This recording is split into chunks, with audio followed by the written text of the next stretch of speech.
Oh. Now I'll set up this stream to my Facebook account.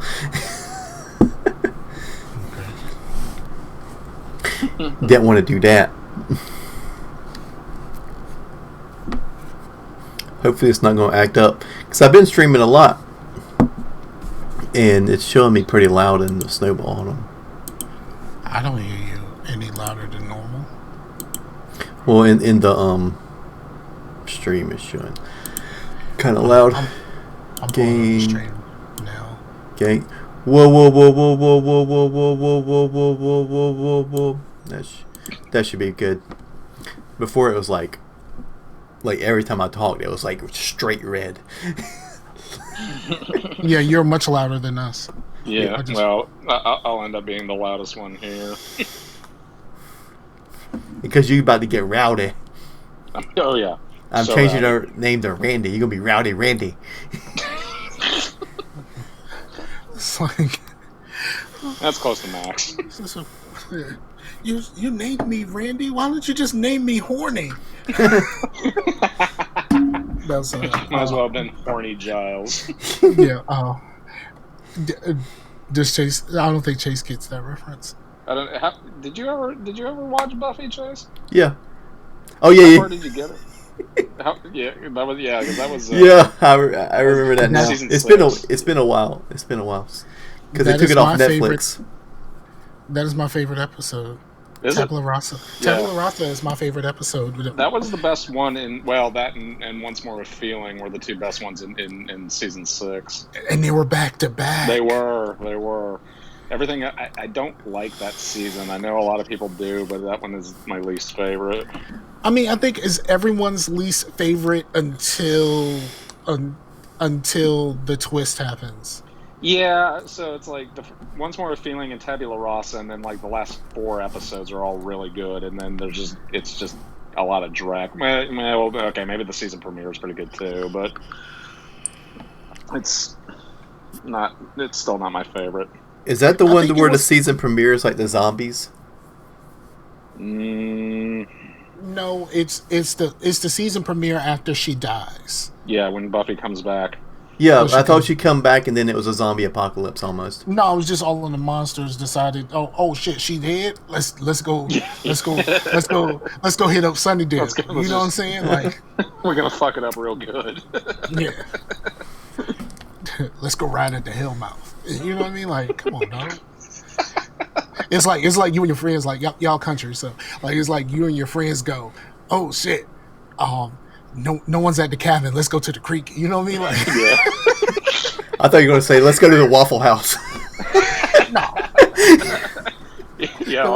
No, that's a completely different situation. The Waffle House is, oh shit, I'm drunk.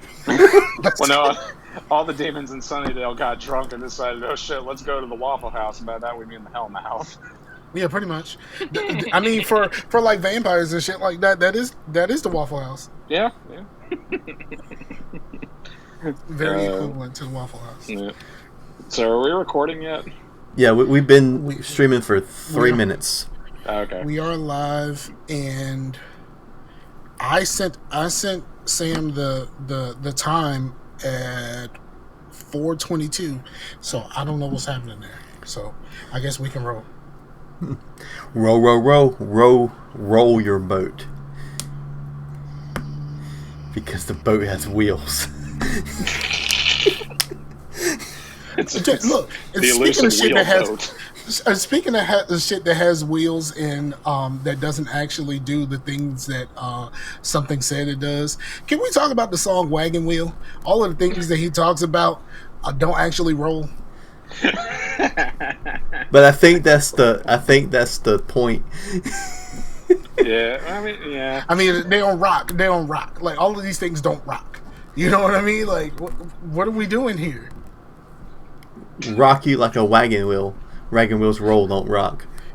Yeah, but in the grand scheme of songs talking about rocking, I think maybe Rock You Like a Hurricane might work better.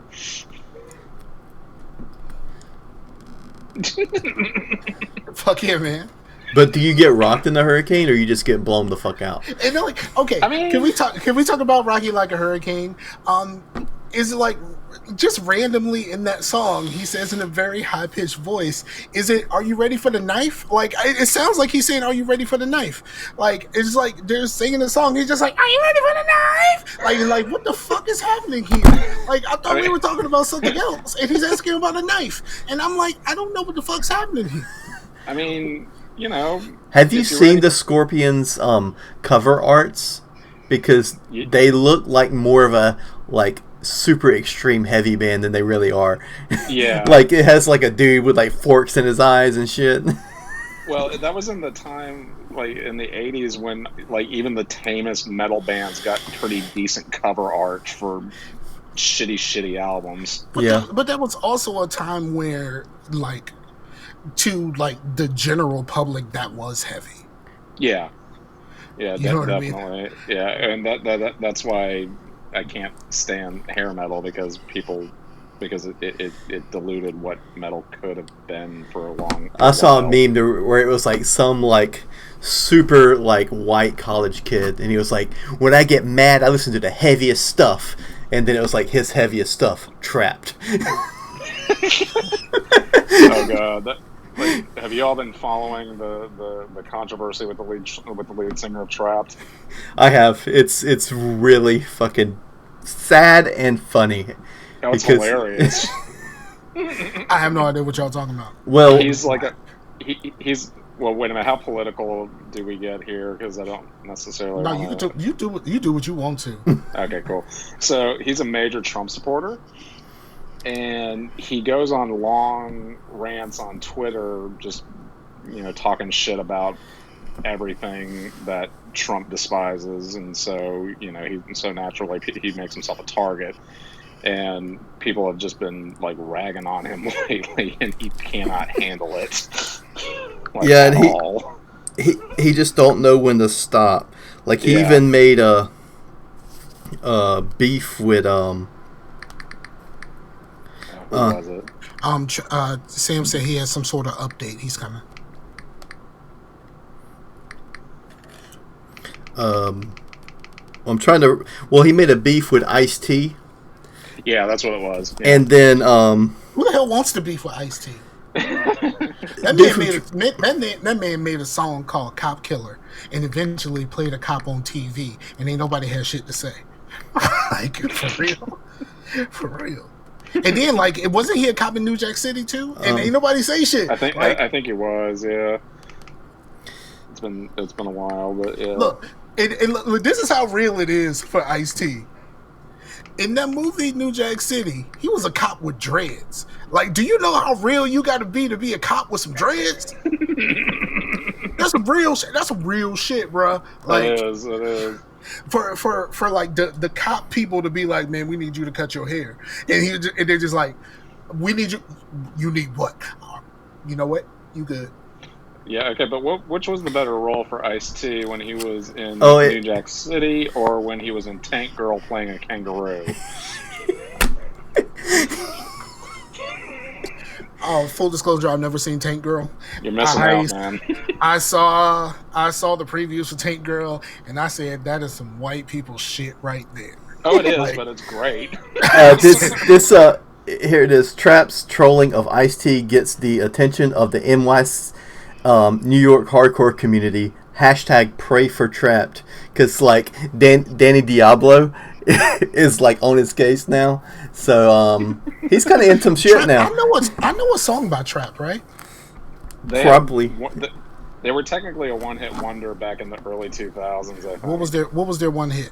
Headstrong. Yep, that's what I know. My old coworker, that was his ringtone. Is he a Red Hatter now? He is very much a Red Hatter. He's been a Red Hatter. He's been a Red Hatter since Obama. He was probably like that before that too.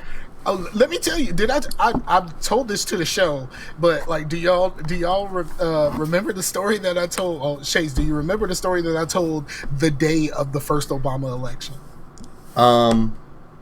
Retell it. I want to hear it. So okay, so I went early, I voted, and then I went to work. Right. At the time I was working in self-storage, and that was auction day.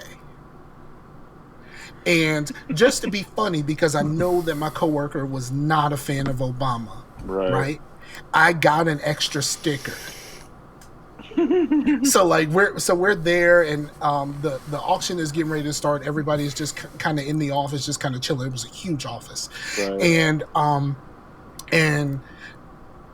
someone made a joke about voting for Obama, and I said, I know, I got him an extra sticker and everything. And the guy, it was almost like a record scratched. and like it was like the jukebox got bumped or something like that, because everybody went silent. And then I realized that most of the people, there's at least 30 people in this office. There's maybe 2 other black people in this office. And the dude looked at me and was like, "You voted for Obama?" And I was like, "Yes."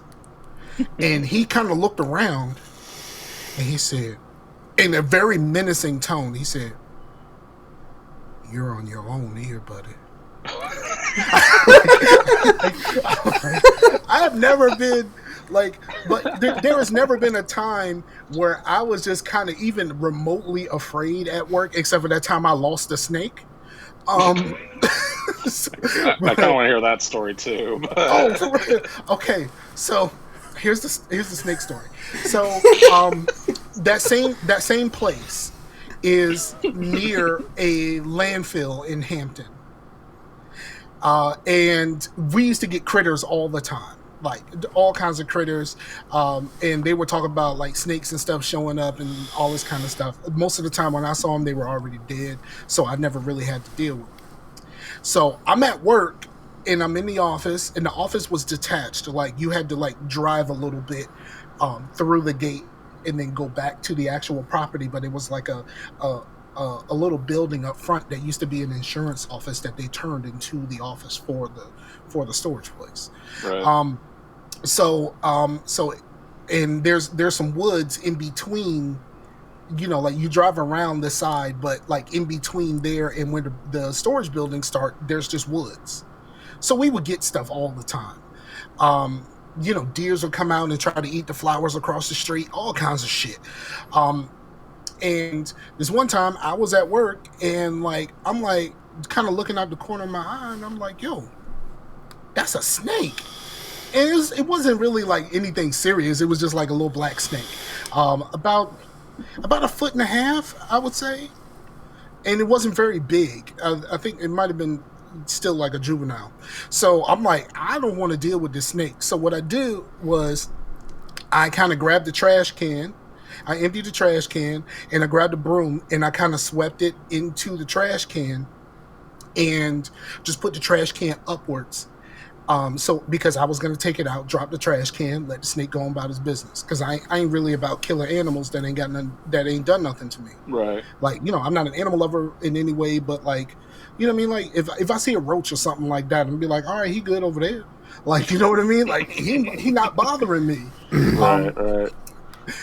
So as soon as I put the snake into the trash can, someone walks in the door and wants to see a unit. So I'm like, all right, it'll be fine in the trash can. It's perfectly fine in the trash can. It's not very big, and there's nothing else in this trash can for it to climb on. And so like, I'm all right, let's go see the unit. So I just kind of put the trash can near the back door where I was going to let it out. And I just go about my business. I go show her the unit. She says, thank you, take all the paperwork, and she leaves. I go back to the trash can. There's not a goddamn thing in it. Like nothing. And the trash can hadn't moved or anything like that. There was nothing in it. And I'm the only person working that day. So it's not like somebody came in and moved it. So, and I start looking for the snake.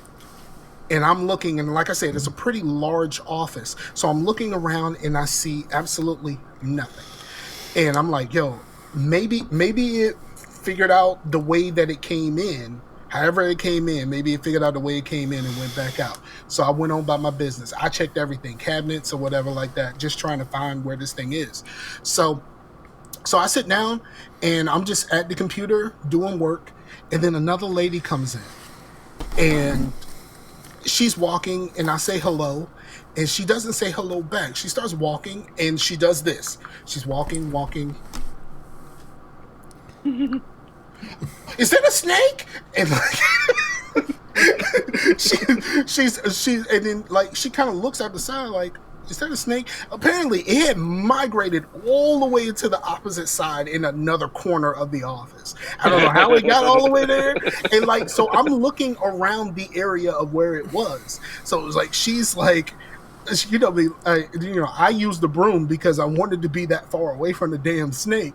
But yeah, so I had to like, she was like, you know what? I was coming to pay my bill. I'll come back.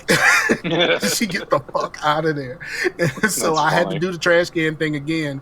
And like, I don't even pick up the trash can with my hand. I had to take the little grabber thing. Right. And I grabbed the trash can and I got the broom in the other hand just in case this motherfucker want to come back out. And I'm just walking out the door.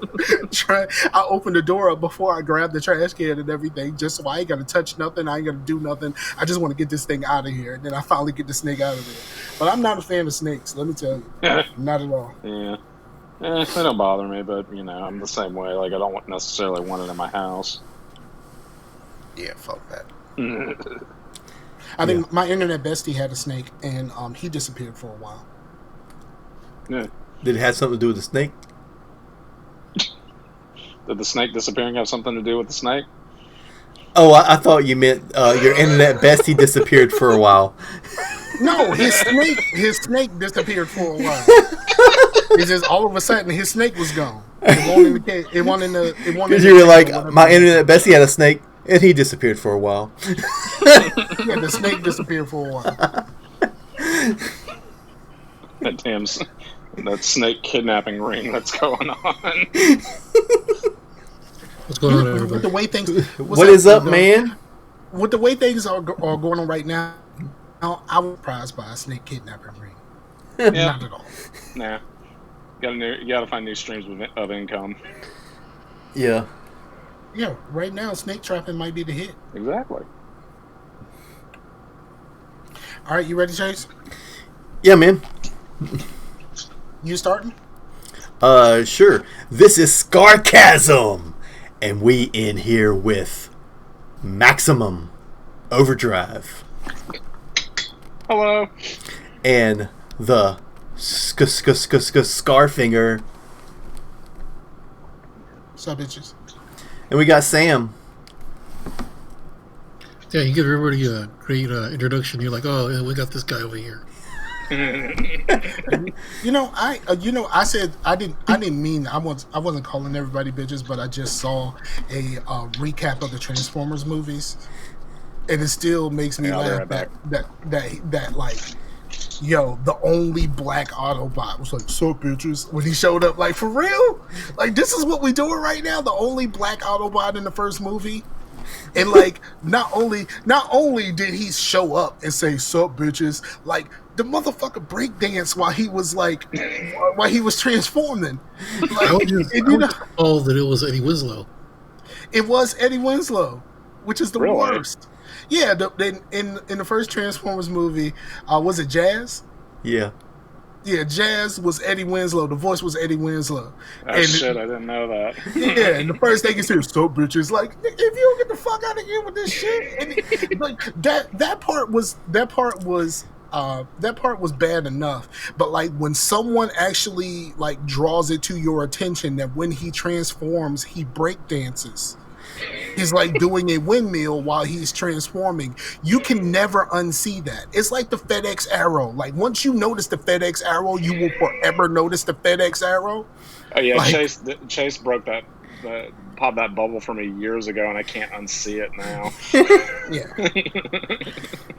Yeah, the Amazon A to Z thing, I always notice now. Yeah, that was one that I found out about not that long ago. But yeah, I had no idea that was Eddie Winslow. That's wild.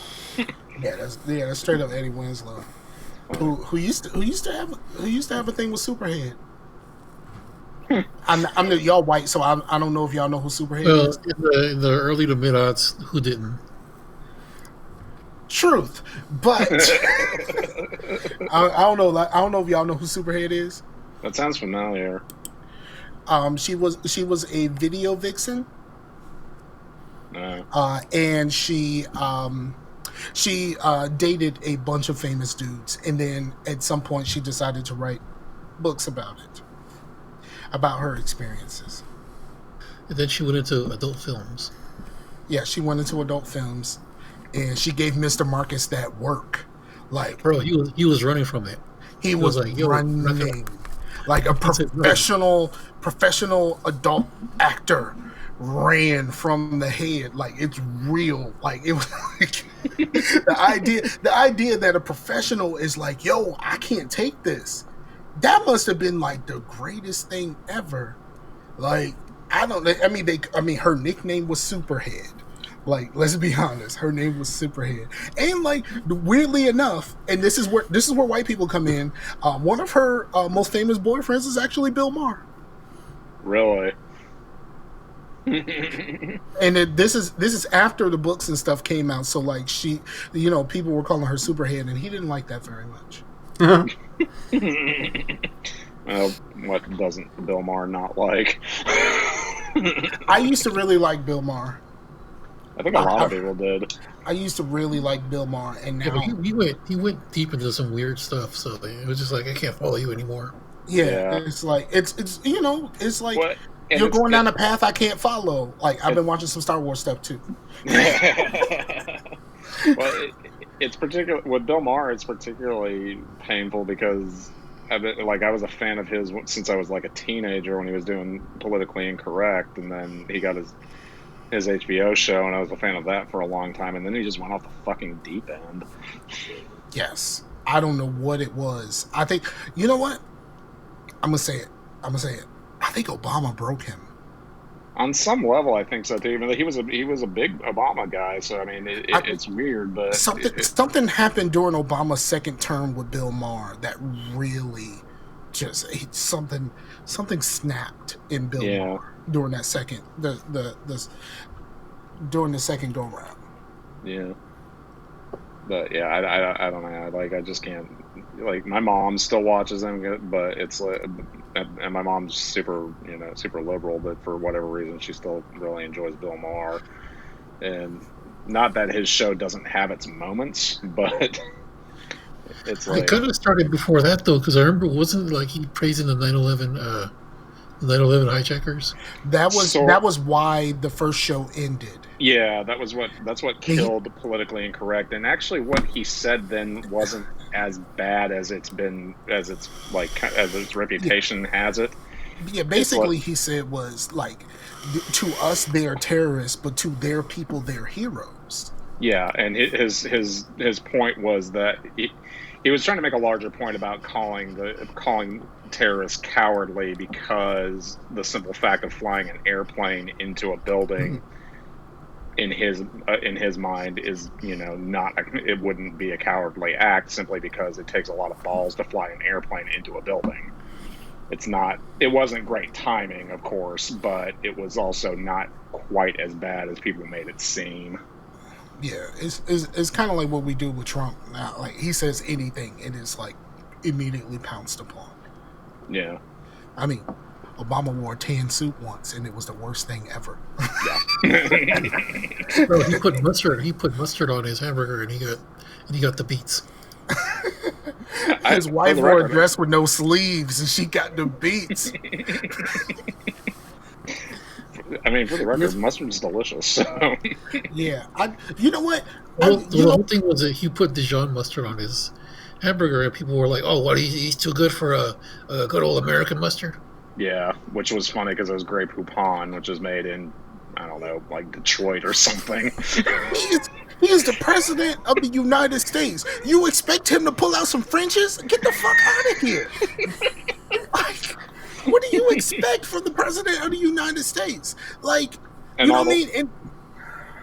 And then all the while, like, Trump eats his steak like well done, like really well done, like it was packed with a charcoal brick. My man eats chicken with a fork and a knife. Like, you know what I mean? The president of the United States. Yes, I've done that before. It's just, it's it just takes too long. Like, you know what I mean? Yeah. Like, you just kind of want to get into some pizza, and it's just like, well, this is taking too long. Let me just go ahead and pick this fucking thing up. And if it's too big, you fold it, New York style. Exactly. That's what I do. Shit. Even if it's small, you still fold it because exactly. Like it can be like it can be like you know, the size of the palm of your hand, but if it's New York style, just fold that shit. No. All right, for some reason, folding it makes it taste better too. I don't know why. You know what the best thing is to do? Not necessarily the act of folding it that way, but folding it over the crust is the way that you can eat the crust. That's true. And then you roll it like small side first, and then you make a fucking pizza burrito. Like, what's better than a pizza burrito? But real talk, if you're not eating your crust in general, dude, it's just a breadstick. You eat breadsticks. You're not a kid. You don't eat your crust. You're a 6-year-old. Yeah. Yes. But like, it's better to eat the crust if it's a regular crust. Now, if it's a stuffed crust, like we have, this is a completely different conversation. But and you know, I'm really excited because I'm fat. But but like the if you roll it and you make a pizza burrito, like a pizza burrito is like the best idea. Like, I mean, what is there a better idea than a pizza burrito? No, pizza quesarito. He has a point.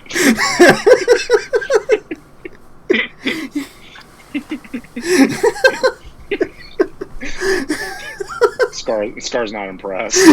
Not at all. All right, so how are we gonna do this? Are we just gonna do like what's been going on with us? Because I don't really have a whole lot going on. I had seen something on the internet that I wanted to discuss, and I thought just watching this as an outsider has intrigued me, but I'm also disgusted at people. And what was that? Okay, so one of the YouTube channels that I follow, they started posting this countdown. I guess it was a countdown of a lady who's a YouTuber, and her name is like Riley Simpson or something like that. Now, I had no idea who Riley Simpson was until this was brought to my attention. And apparently, everyone was getting together in this live stream. It was a live stream over her, and the only thing on the screen was her subscriber count dropping. And people were just having a ball in the comments. And like old people like me were just kind of like, who is this? And why are y'all celebrating her demise? Like, I don't understand this. You know, that type of thing. And apparently, there's this YouTuber who has over 1 million followers, and his name is DDG. Now, I've never heard of DDG in my life. Like, never. And, like, I don't know anything about him. But apparently, this lady was under him in some capacity. And she decided in her own way that she didn't want to work with him no more. And it was just 1 million people rushing to his defense and basically saying that she did him wrong and all of this kind of stuff. And I'm like, yo, this is like internet shit. Like, people are really this upset with this lady? And like, so I watched a couple of videos just to try to understand what the hell was happening here. And then, of course, you know, like YouTube does, you watch a couple of videos, and that was all about this. So, like, you watch a review of The Last Jedi, and all of a sudden, all of those people who hate The Last Jedi's videos come up. Right. And it's just like a bunch of people that's jumped on this. And I get it, like, he is some sort of famous to someone. I mean, he has over 1 million subscribers on YouTube. Like, right. Oh, he's some sort of famous to nobody, but I've never heard of this dude ever before. And apparently he does music and a couple of other things. And, you know, he has rich nigga stuff. Like, you know what I mean? Like, he has a nice house. He has the cars and all of this kind of stuff, mostly from the YouTube perspective. Like, you know, he turned his YouTube into, like, an empire. And apparently this lady ran afoul of the empire. But, like, what I'm seeing is like basically a lot of people jumping on this bandwagon, and like it seems like a lot of people trying to prove how much they dislike this lady just so they can try to appeal to him. And it comes off as like, you know, I was talking to my girlfriend about it, and I said young people call it clout chasing, and it just comes off as dick licking to me. Like, it's like a bunch of people just bowing down to this dude who has like 1 million subscribers, and I'm pretty sure that like there's, you know, to some people that means something. Yeah, I heard the word clout, and you know, I heard that pretty much means like notoriety or like fame or whatnot, and like, but it literally does sound like some sort of like private part. I'm gonna leak me some clout. It's close.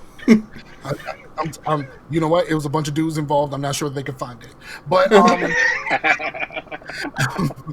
but like, to me, like as an older person who doesn't see internet celebrities as actual celebrities, same. It's like very, very intriguing to me because, like, you know, I had conversations with my daughter. My daughter's 12, and like she watches a lot of YouTube, and these people are actually celebrities to her. You know what I mean? This means something to her in a different way than I do. Like, I don't see these people as like real celebrities, but she also believes that all of these people are themselves in these videos, which I'm like, you're in for a rude awakening. That's kind of, you know, like, you know, she thinks that that's how these people are. But it just seems really weird to me, and also seems kind of wrong that, like, okay, maybe, you know, I don't know what happened between the two of them, and no matter how she did it, like all of the people are probably all the people dumping on her are probably subscribers of his, and like you have over 1 million followers, and they are all dumping on this one chick, and it just felt wrong to me. Like, and then it's like, yo, this is some internet shit, and like they are really coming for this girl, and it just kind of felt wrong to me, and it just refreshed me to believe that, like, yo, I never want this internet thing to be. I never want to be that famous in any capacity. I never want to be that famous. I like the fact that, like, we get the views, and we get the, well, not the views. We get the we get the downloads that we get, and it's a small group. And that's perfectly fine to me. Yes, I wish it was more. And at one point, you know, pre-separation for me, it was a lot more of downloads every month. But also, that came with a big headache. And like, the big headache is like, you know, your subscribers thinking that you're a monkey and wanting you to dance on command. And that is the part that I never, you know, I never could get with, and at that time I said I never really want to be that famous. I know people who are like, you know, my friend Rod from the Black Guy Who Tips. He turned his podcast into his work. Like, this is what he does for a living, and he was able to do that because he had a pretty decent following. But like, I mean, he had a pretty good following, and like he got people that actually subscribe by putting money down and all of that kind of stuff. And I see what he has to go through, and like people coming for him, and like you know, he posts like stuff like messages and like comments and like even reviews that people are sending to him, like, this is what I have to deal with. He said, I never want that for you. Like, I never do. And it, like, and then like looking at this, and like, because again, like I said, I'm old. This doesn't come across to me the same way as it does to these young people. And like, it just seems like dick licking to me. Like, a whole bunch of people dick licking this dude because he has the clout, which, you know, you can say it sounds like a body part, but it also kind of sounds like a venereal disease. When you put the clout, I got that clout. Yeah, I got clout. It burn. The clout burns. I don't know. This is just like, it's fascinating as a study in trying to understand young people, because I'm at that age where I don't understand young people at all. Yeah.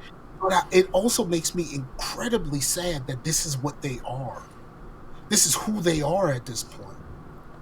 Like, I mean, it's not just young people that do this. I mean, there was a situation that I was reading about recently about a woman who hosted a radio show who took over for a person who died, and grown 40, 50-year-old people on the internet harassed her until she stopped. And these are grown folks. Because they didn't like her. Yeah, that's fucked up. And a lot of times it's not even like they're giving her a chance. It's just she's not that person. And like, I've dealt with that on like a work type situation. When I first got into storage, and I've told this story before. When I first got into storage, I started working for a manager who was really popular with her people. Like super popular with her people. And like one day she was off work and I had to make the calls. So I pick up the phone and I start making calls, and I called this one lady, and she was like, "Who is this?" I'm like, "It's Mike from Public Storage," like that type of thing. And she goes, "Oh no, she the manager lady, I won't say her name. Manager lady knows what I do." Click, hangs up the phone. And like she was real upset with me, and I was like, you know what, forget this. I'm gonna go, and I go to the bathroom. On my way back from the bathroom, now this time, this is before voicemail was widespread, and we had an actual answering machine. And so I'm walking back from the bathroom, and the answering machine beeps, and you hear this lady going the hell off. Insert manager lady here. Who in the hell you got calling my house? Like, it was like, oh, all I did was just make you a phone call to let you know that your bill was due. Like, I didn't know you always pay on the last day before your late fee kick in. I don't know this. But she was letting me have it over that answering machine. And ever since then, like, I mean, you see, you got hole in my house. Well, when Q was doing the radio, he had people calling him by the wrong name because it was the name of the previous dude. I think you remember hearing about this story. Yeah, absolutely. Yeah, it's just kind of crazy. All right, that's my story for right now. I'm not saying nothing else, but really this week, not very much has happened. I played a couple of games. I actually watched a movie that I can talk about later. I don't know if everybody has seen it, so I will try not to do spoilers, but I actually watched Rise of Skywalker. Yeah, I saw it in theaters a few months ago. I was waiting for it to come on Disney Plus, and then it was never coming on Disney Plus. It was supposed to come in like sometime in the summer, and then they made it so that you could rent it now, but it wasn't on Disney Plus. And I was like, well, I got this little Google money. Let me go ahead and put some of this money on this so I can continue. I survived being spoiled to this point, and I was like, let me go ahead and watch this. Yeah. All right, who's next? Yeah. Well, but yeah, like, all the climate that's been going on about, like, all the protests, like, you don't tread on me, you can't tell me what to do. That's been kind of crazy. But I went to the grocery store, and I felt that a little bit. I like understood them a little bit. Because somebody tread on you. No, Jeez. Well, a little bit. I went to the grocery store, and they had lanes. Like, you had to go into a certain door, and then I was about to go to the aisle door, and she was like, "No, you can't go that way. You got to go this way." And like, I had to walk down a path. I had to go down the deli, down every aisle. A certain people couldn't be facing going this way, so they had everybody shuffled down. So to get me my one thing of olive oil took me going through the whole fucking store, and I was just like. And then when I was going to put my cart up, she was like, "No, you got to go this way." So I had to go back around with my cart to put it up. Because I just had the one bag. I ain't taking the cart to the damn car and finding the... I was just going to put it back in the spot. So I was just like... And plus, I was the only motherfucker in the whole store without a mask. and everybody was like looking at me like I was the goddamn plague. You didn't take your Michael Myers mask? Well, that was before the I did the Michael Myers joke. I did that after I got back from the store almost immediately. Yeah, but I had a similar thing happen about a week or two ago where I went to the grocery store to grab some things and I didn't have a mask on and people were looking at me like I was, I don't know, a walking turd. But yeah, I'm gonna I ordered me some bandanas because I used to have some bandanas and stuff from the the hardcore days. But did you get some green ones so you can rep for the Grove? No, they didn't have no green ones, so I just got red. Got the classic red. So you're gonna rep for the Bloods? Yeah. But but yeah, and then I was thinking, well, I should take advantage of this. When am I ever going to be able to go out in public and look like I'm about to rip the fucking pit up? Let's put on my hoodie and my my bandana. You should go into the bank like that. Well, I can't go in the bank at all yet. All the banking has to be done through the window. But well, you should pull up. You should walk up to the drive-thru. You go to the first one that has the drawer. Yeah. You know what I mean? Like everybody else got the tubes. Yeah. But that first one got the drawer, and you used to put a piece of paper in there. Doesn't say what you think it's gonna say, but you just have a menacing look over your mouth. But yeah, so I actually ordered groceries from Walmart.com, but my order, which is actually kind of cool. I've never done it before, so I don't know what I do when I get there, like where I go or whatnot. I'll probably just call them before I get there. But I'm pretty sure that's not the first time you said that. I don't know. I haven't done it before. I don't know what to expect when I get there. No, we've heard his stories about having sex. He probably says this quite often. But yeah, so I can't pick it up till Tuesday, and I ordered it like on Thursday. Like they're backed up. So, but the cool thing is I can add and take away stuff from my order and up until like 1 o'clock on Tuesday or tomorrow. So yeah. So every time we think of something, we just add it to the cart and I'm gonna go pick it up and pay for it. So, but Dude, I go ahead. What were you gonna say? I was just gonna say I tried to order a mic stand from Amazon, and I was like, okay, let's see, maybe it take a few 2 or 3 extra days. No, they said May 10th. Yeah. Yeah. I was like, yeah, no. Like anything that's not essential, they're not shipping for weeks on end. Well, something that is essential, like I my element from my oven like broke in half, and it's gonna come on Wednesday, but I ordered it last Sunday. Oh, shit. And it's still prime, but it's not gonna get there.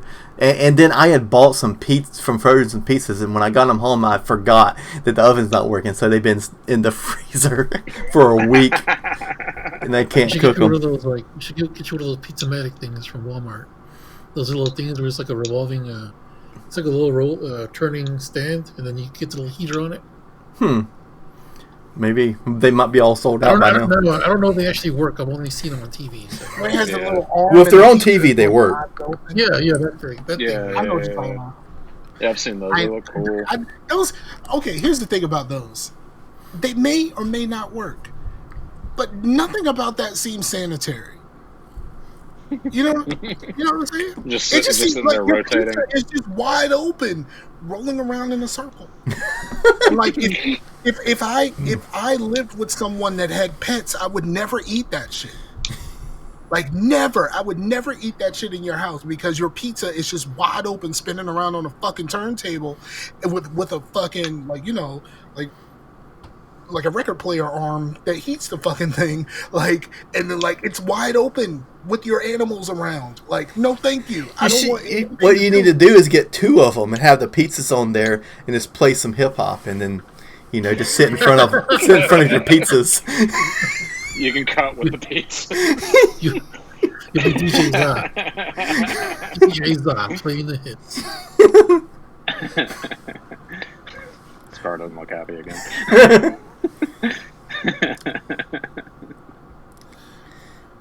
All right, Max, what you got? It's been a while. Yeah. It's been a while. Well, we were talking about Trapped earlier. Might as well bring Stained into it. I used to love Stained, but see, here's this thing that has happened to me recently. I have this thing called empathy, which I didn't have before. Before I was in touch with my feelings after I got dumped. So I'm in touch with my feelings now. Now every time a Stained song comes on, I feel that teenage angst. You know what I mean? It like being pissed off at your parents and all that kind of stuff. I can feel that through the music, and like I get really upset. And sometimes, if I listen to the song long enough, I might even cry. Like I feel that shit now. I didn't really then. Okay, I'm gonna be straight with you, man. I don't give a shit about like scene cred or music cred or whatnot. That first album was fucking nasty and raw, and it still holds up, man. That first album, the first one, Dysfunction. Okay, Dysfunction. So, but there was one before that that they recorded that was like had some like really like for them weird artwork like of like upside down crosses and I remember that. That dude sings country music now. Like that's how far. Yeah, he does. That dude sings country music now. That's fucking ridiculous.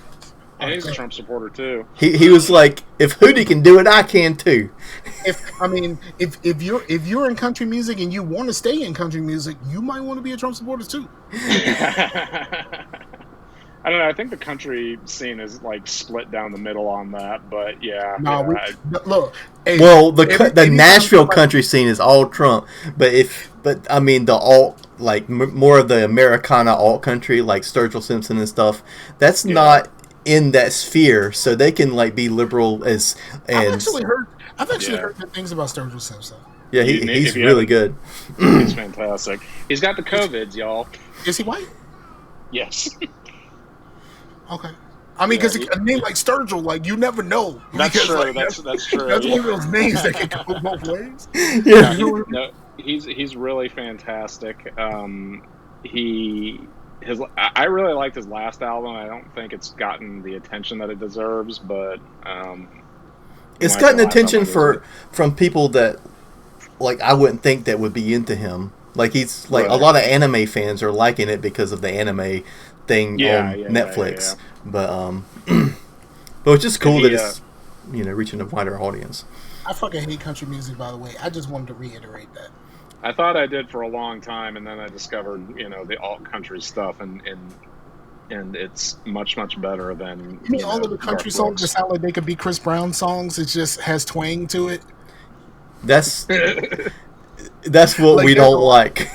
Yeah, we don't like that either. There's a lot of like modern country. I don't know if it's the old country y'all talking about, but the modern country all sounds like Chris Brown songs. That it just doesn't have Chris Brown on it. No. You mean something like Old Town Road? Old Town Road? No, not something like that. There's a bunch of stuff. I hate country music. But he's talking about like Luke Bryan and stuff. Yeah. I can't stand Luke Bryan either, but old school stuff like Johnny Cash and Merle Haggard and Waylon Jennings and all them. They're good. I can't really listen to them because like a lot of them didn't really have a thing for niggas.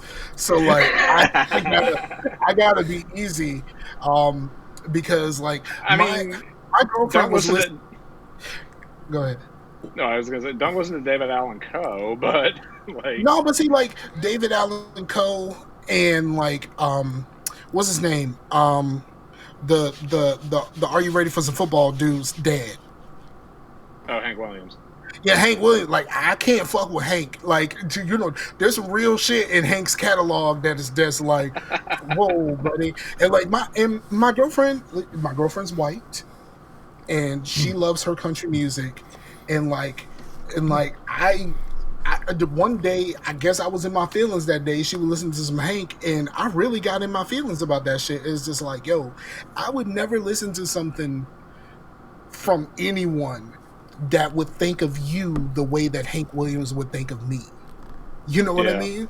And I was really kind of in my feelings. Now, in the scheme of things, the shit really doesn't matter. It doesn't matter at all. But I was really kind of in my feelings about that shit that day. And then here's the worst part. I go to work. I work around white people. The next day or the day after, the day after that, I go to work and one of my coworkers has a Hank Williams shirt on. But was Hank Williams really racist? He probably was. Junior is very. But yeah, like, Junior is. Where do you think he got it from? Like,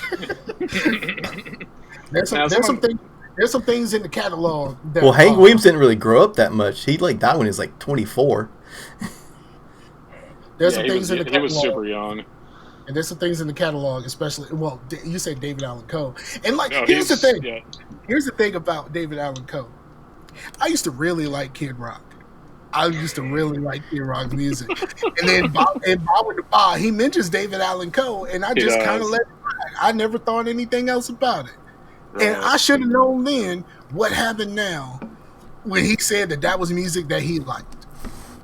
Well, on Kid Rock's the album that Ba Wada Ba is on, there's a song on there where he raps and he drops the N-bomb in it with the hard R on it too. So it's like you don't necessarily think about it at the time, but looking back on it now, yeah. I was just like, yo, he used to fuck Midori. Like, we don't, like, I'm pretty sure Sam knows who Midori is. She was a black porn star. But, Midori, like, he has a son that, he has a black son. Yeah. And, like, I was thinking, like, maybe this guy isn't so bad. And, like, all of these clues was right there.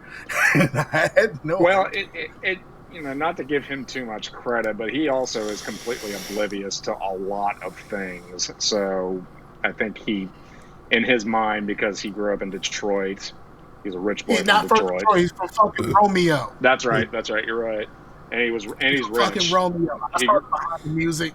His dad was a fucking car salesman. He owned his own lot. Yep. He is not from the hood. He decided to run and go hang out with some niggas.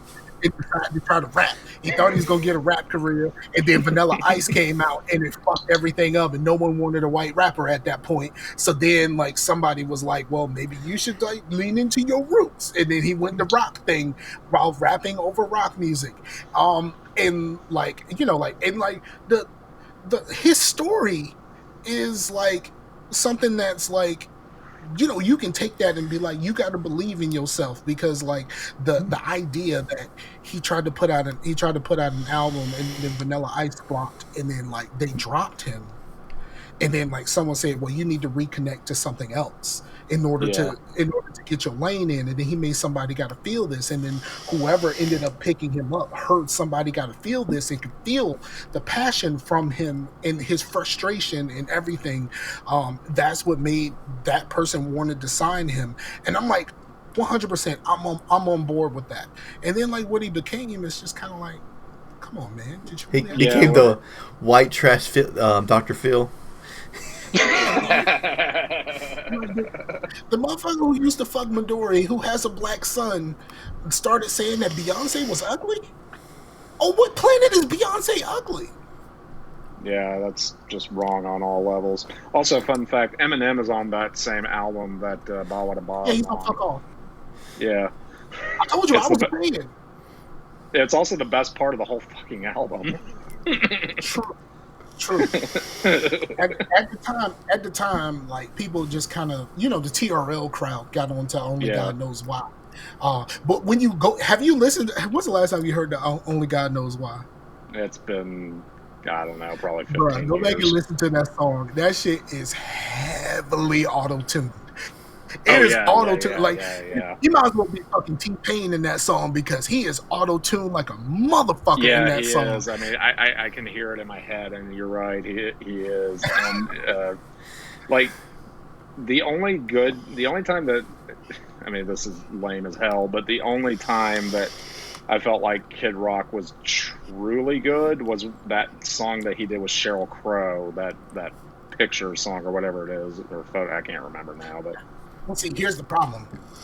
Here's the problem with that song. Tom Cruise fucked it up for everybody. You can't be in stuff. You can't be in a whole bunch of stuff. Like the only person that gets a pass on this is Jay-Z and Beyonce, because you can't be in stuff with your significant other. Like you just can't, and like it instantly panned. And every time I hear that song, I'm just kind of like, come on, dog. Like every single time I hear that song, and my girlfriend loves that shit. I look at it sideways every single time. I look at the radio sideways every time that shit comes on. I'm like, come on, dog. Does the radio look back? I mean, it does nowadays. Oh yeah, it talks back. It talks back. It's everything.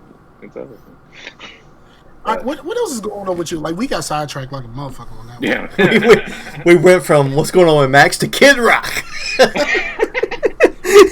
Really, that's just the story of my life. No, I mean, same as everybody else. I'm an essential employee, but I work for a bank, and the way they're doing it is that I have to work every other week, so I take 1 week off. Do you still get paid for the whole week? I do. I'm in the minority on that, so I'm very grateful for that. But you know, when you have to self-isolate, and I've got a wife who's starting a new job now, and she's working from home until, you know, all this shit settles down. So she's in the room that I'm actually in right now, talking to you guys for 8 hours out of the day, and I'm just sort of lounging around the house, you know, doing some chores once in a while, and then like today I decided I was going to be an angsty teenager, and I just lay down in bed and started listening to Nirvana. So I was like, yep, this is life for now. And that's basically what it boils down to. I went to the grocery store and wore a bandana around my face. And you repping for the Grove? Who you repping for? it was purple, so I don't know where that would fall. You repping the Ballers? Baller. Or it could be repping the Saints. Nah. What Saints? Oh, those Saints. The Saints. I forgot about Saints Row. Yeah, but yeah, because like I woke up today and I was like, I could watch a movie or something, but I'm not really in the mood to do that. I'm just sort of wanting to be in the silence, so I kept all the TVs off for a long time, and then I put some music on just to, you know, have the background noise, and then I went down a hole and decided that Nirvana and Kurt Cobain were the things that were interesting to me today. So as long as you didn't eventually make it to the Linkin Park section of your day, we're okay. Oh God, no. Well, was it in Utero? It was, yeah. Like it started because I went onto YouTube, and you know how YouTube just makes recommendations for you now. Oh wait, speaking of Nirvana, did you watch the Puddle of Mud cover? I haven't yet. I it keeps showing up in my feeds, but I need to actually click on it. But I have such a disdain for Puddle of Mud. Oh, when we're done here and I've done streaming, I'll bring it up. I can bring it up in this chat. No, thank you. I said it sounds as it does the sound of it just like Puddle of Mud doing a Nirvana. But you don't know how bad it is. How bad Shinedown's Simple Man is. What? But you don't understand. Okay, you don't understand how bad it is. But I don't want to know. I do. I very much do. But it was funny too because I saw that you had posted that on Facebook the other day. And I think I was at work when you posted it, so I couldn't watch it. But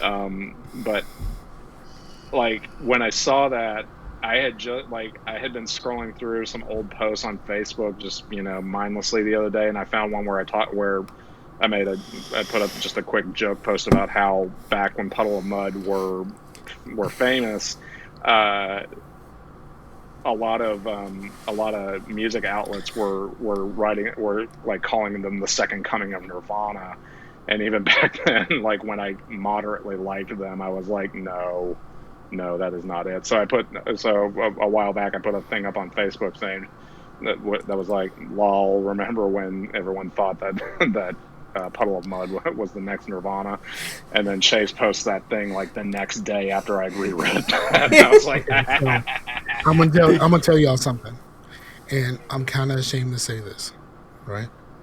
Yeah. I own the Puddle of Mud album. So did I. I think Chase had it too. I own it. I saw a song of theirs in like the section on Rock Band where you buy new songs. I saw a song and I was like, yo, I should buy that. Was the song Blurry? I can't remember which song it was. It's got to be that, or it was either that or She Fucking Hates Me, or she hates me. She Hates Me would be fun to do, except for like all of the stuff on Rock Band is edited. Yeah. So. She fucking hates me. Well, so okay, She Fucking Hates Me is probably a really fun karaoke song, and that's about it. She Fucking Hates Me is like, I'm gonna do a song like Lithium without actually doing Lithium. Yeah, exactly. Which is funny because that's actually my favorite song on Nevermind. But can I tell you, I really used to hate Come As You Are. I fucking hated that song. It's still not my favorite, and actually Chase and I have talked about this before, and I think we're both in agreement that Nevermind is not even. It's not the best Nirvana album. But it's the only one that I've heard in total, other than Unplugged, which doesn't count because. But no, that absolutely counts. Okay, so if we're talking Unplugged, Man Who Sold the World is fucking fantastic, bro. Oh, that's great. That's wonderful. It's so great. Yeah. When we talk all this white people shit, and like Sam is just quiet. But I have no idea what is going on. I think that the first half of Nevermind is overrated, but I think the second half of Nevermind is underrated. Yeah, it's kind of like it's kind of like Thriller in that aspect. Like Thriller starts off real strong. Like it has the best opening song of all time.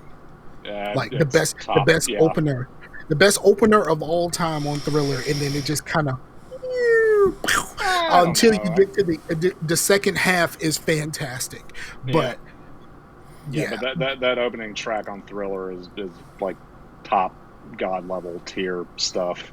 But it is the best. I can't think of a better opener for an album than that. I've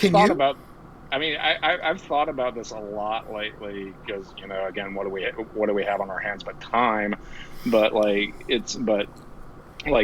favorite album openers, like track ones, are like I've been going through them in my mind, and that one is on the list somewhere. But I know a lot of people would probably put "Smells Like Teen Spirit" on there as well, and it's it's.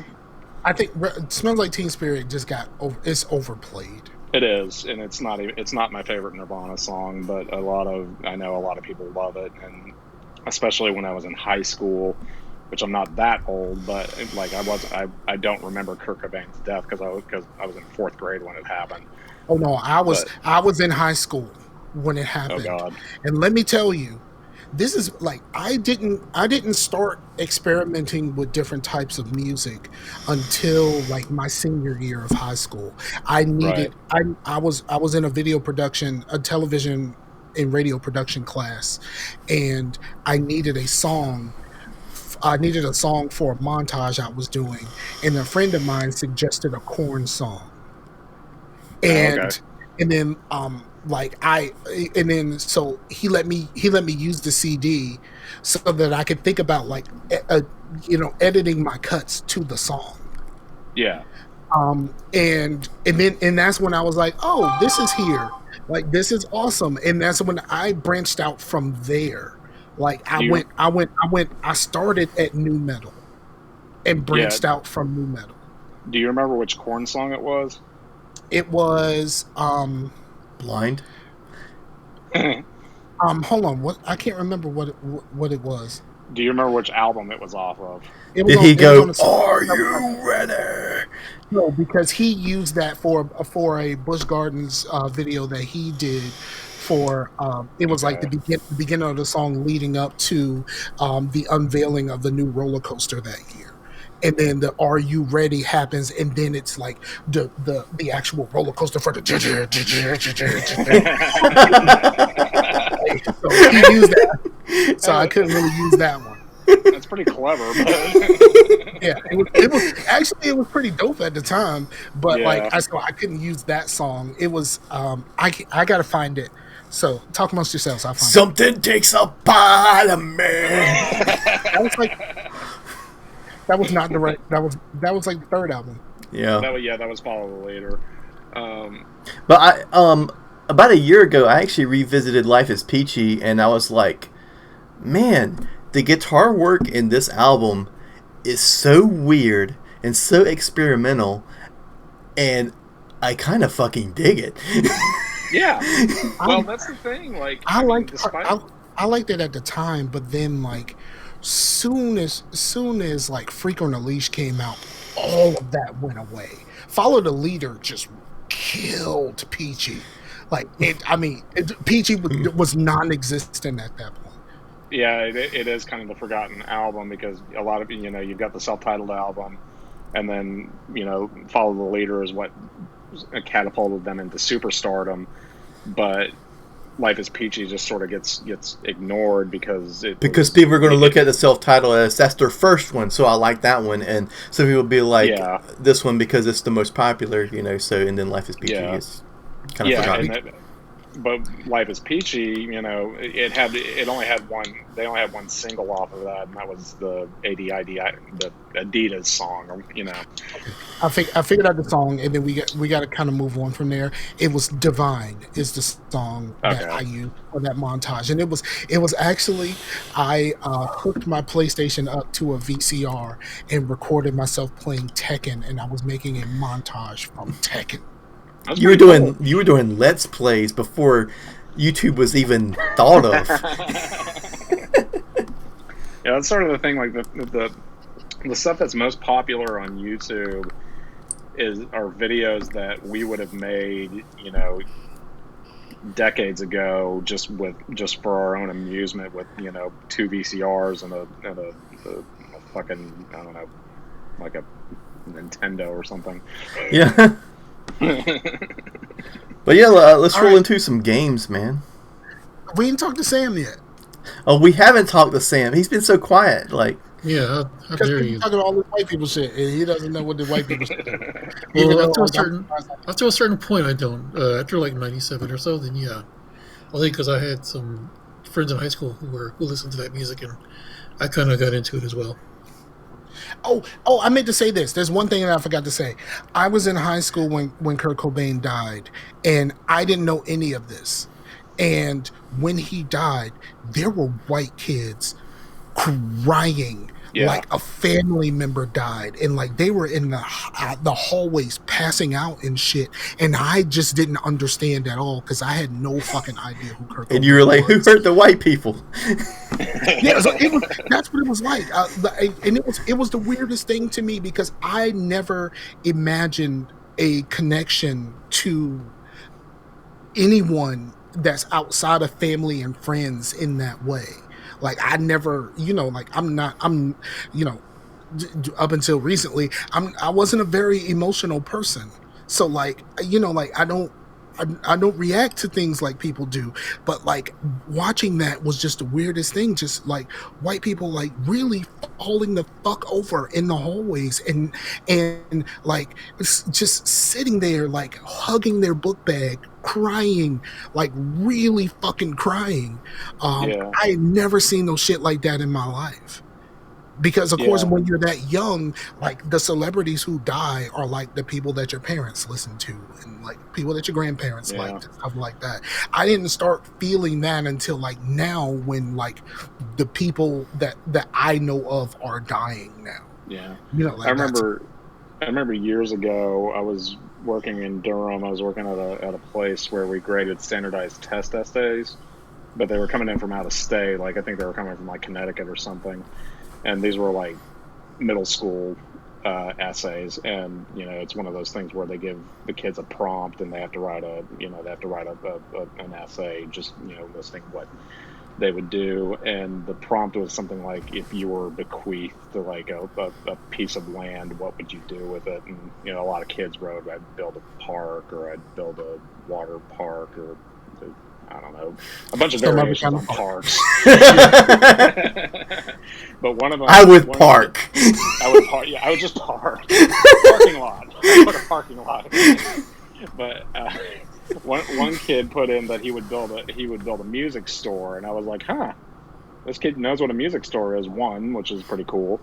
And then he went through and started talking shit about modern music, and he was like, "We wouldn't have any of this Lady Gaga shit." He didn't literally say shit, but that was kind of the tone that he was taking.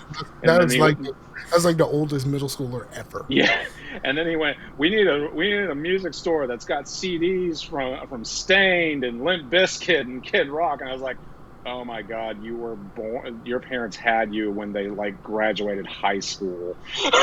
Because I sat there and did the math for a second. I was like, yeah, this kid has parents who probably graduated the same year that I did in high school, or thereabouts. And so I was just like, God damn, I feel old now.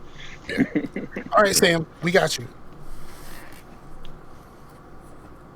Well, hello everyone. Hi. Hello. Never above the pearl scar, never above the pearls. You didn't know that? I think I've heard that before. Okay. Well, since I work at a store, and because people don't know how to social distance themselves or stay home, I decided it was time for me to take a leave of absence because I am not dealing with this. I'm not going to get sick because of Karen. So this past week was my first week off, and I am loving it. I was born for this. I wish I could do that. It's nice. I mean, in all seriousness, being able to take every other week off has been pretty great. I mean, I wake up and then I'm like, well, what am I going to do today? Absolutely nothing. All right, cool. Yeah.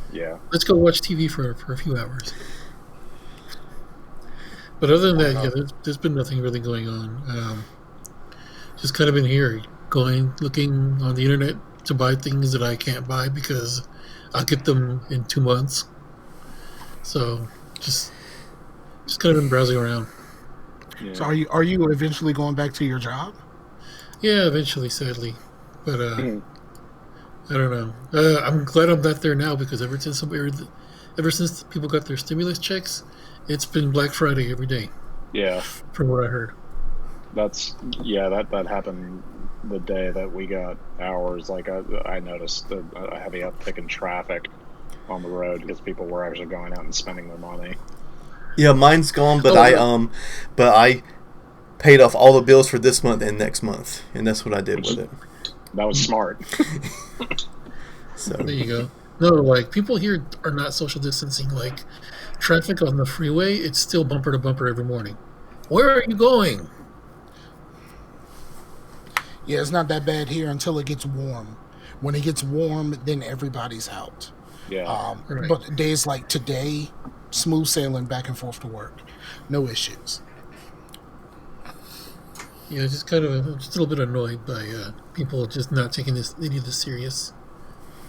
That's what it comes to the protest and all of that kind of nonsense. And the people next door are throwing parties and stuff every weekend, and they got people coming over. I'm like, you're all gonna die, all y'all. Yeah.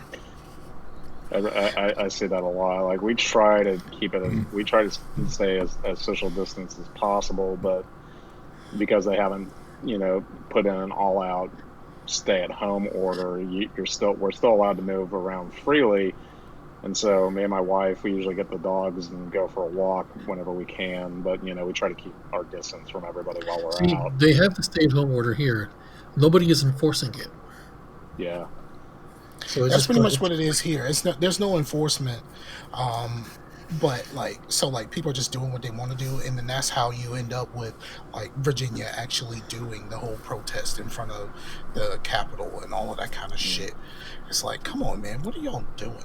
Well, Someone actually put out a flyer that said, like, don't worry about your mask, bring your kids. Like, we're going to the Capitol. It's like, what the fuck is wrong with you? Yeah, like what really annoys me too is that like those protests are getting so much press coverage, but if you look at them and you listen to when they describe them, like each protest is only a few hundred people. It's not like thousands upon thousands of people like descending on their various state capitals. It's just like it's like a small. I've read things that say that like a lot of these people are actually paid protesters from like all these lobbyist companies and stuff. I've heard that too. Yeah, it wouldn't surprise me. I don't. You know what? I'm gonna keep my comments to myself. Well, somebody had posted like the thing to where like conservatives say it's okay to like run your car into protesters that are blocking first responders, and they said that back in the day, about not back in the day, but you know with the Charlottesville. Yeah, the Charlottesville and stuff. So and now they were like they just said the same thing, but then the conservatives were like had the math thing that they were trying to figure out. Because I saw that. Yeah, I saw that. I shared one thing earlier, and there's a bunch of people standing outside of the Capitol. Tom was like this is how you react when someone tells you what you can do with your body. It's like it's a bunch of men being told what they can do with their bodies, and like it's like, okay, like we told you to stay the fuck home, and now all of a sudden you're upset. But this is what you've been telling women how long? Yeah, exactly. And like they're saying, well, fuck the people that get sick. We're still going to go out because it's our choice, and we should have that. And then you're like, so you're pro-choice? Yeah. Right. Right. I think you know what? When I saw the pictures and stuff from Michigan, I was just kind of like, this is fucked up. Like, y'all are dumb. And then I saw the Confederate flags, and it instantly turned into Drago. If he dies, he dies. Fuck him.